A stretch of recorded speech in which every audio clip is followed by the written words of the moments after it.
আসলে আপনাদের এখানে ঢুকার চান্স পাওয়াটাই একটা বড় চ্যালেঞ্জ দেখলাম, কারণ অনেক দল আর আমরা তো সাবডিভিশন ধাক্কাধাক্কি করাটাকে গণতন্ত্রের সৌন্দর্য ভাই। সৌন্দর্য এক্স্যাক্টলি। তবে আপনাদেরকে হেল্প করতে হবে আমি মনে করি।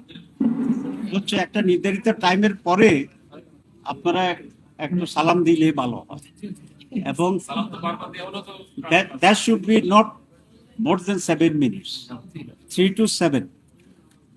এখন একটা আমি 1 মিনিট বেশি নিচ্ছি এটার জন্য, কারণ 30টা দলকে ডাকছে তো, everybody has rights to speak something. আপনারা 5 মিনিট করে হলে 150 মিনিট, it is more than 3 hours। Okay, সংগ্রামী বন্ধুগণ, আসসালামু আলাইকুম। মিটিং তো হচ্ছে কন্টিনিউয়াসলি, আপনারা অনেক কিছু অলরেডি ব্রিফ হয়েছেন। আজকে 2টা পয়েন্টে মোটামুটি আমরা অগ্রসর হয়েছি। এর মাঝে হচ্ছে রাষ্ট্রপতি নির্বাচনের বিষয়টিতে যে ওপিনিয়নটা most of the parties agree করেছে, ইনক্লুডিং বাংলাদেশ জামাত ইসলামী, সেটা হচ্ছে যে upper house, lower house member, এবং এটাকে কনস্টিটিউন্সিকে প্রেসিডেন্টের যে কনস্টিটিউন্সি মানে ইলেকট্রাল কলেজ, সেটা আরেকটু এক্সটেন্ডেড করা। আর কমিশনের প্রস্তাব হচ্ছে এটা up to the union council members, যেটার সংখ্যা হয়ে যায় প্রায় 70-75 হাজার।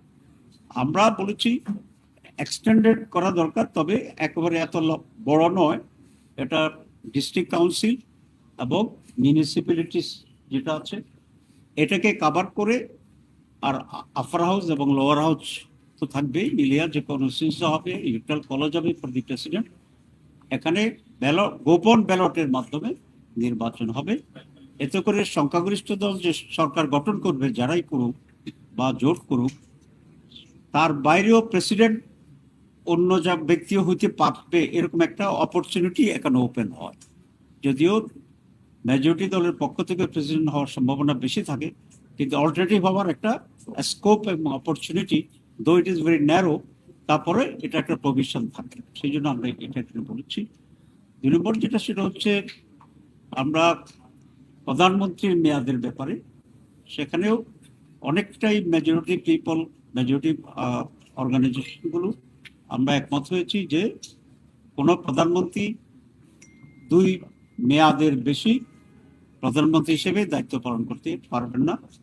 কোনো দল ইনক্লুডিং বিএনপি, তারা এটার সাথে পুরোপুরি একমত হননি। তারা এটা বলেছেন যে 2 মেয়াদ, তারপরে ড্রপ, তারপরে আবার হইতে পারে।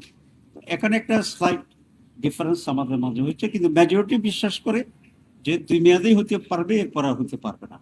জামাত ইসলামী 2 মেয়াদেই হতে পারবে, এবং এরপরে আর প্রধানমন্ত্রী এক ব্যক্তি হতে পারবেন না। এই ব্যাপারে আমরা একমত পোষণ করেছি। প্রধানমন্ত্রীকে ক্ষমতা নিয়ে অন্যান্য বিষয় নিয়ে আরো কিছু এজেন্ডা আছে, এটা আজকে আলোচনা হয়নি, দিয়েছিল এজেন্ডা আমাদের ভিতরে, কিন্তু সময় এটা কভার করেনি। আমরা এই 2টি অসমাপ্ত ইস্যুকে কালকে শেষ করে রোববারে যেটা শুরু হবে, পরবর্তী আলোচনাগুলো তখন ইনক্লুডেড হবে। ইনশাল্লাহ আমরা আমাদের মত দেবো, আপনাদের সাথে আমরা কথা বলবো। সবাইকে ধন্যবাদ।